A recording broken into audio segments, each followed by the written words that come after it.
ఏపీలోని తూర్పు గోదావరి జిల్లా కొవ్వూరు జాతీయ రహదారిపై బస్సులో అగ్ని ప్రమాదం జరిగింది.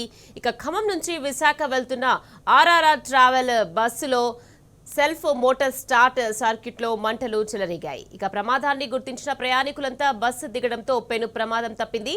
ఇక బస్సులో 6 ప్రయాణికులు 4 సిబ్బంది సురక్షితంగా ఉన్నారు. మంటలను బస్సు పూర్తిగా కాలిపోవడంతో రహదారిపై భారీగా ట్రాఫిక్ జామ్ అయింది.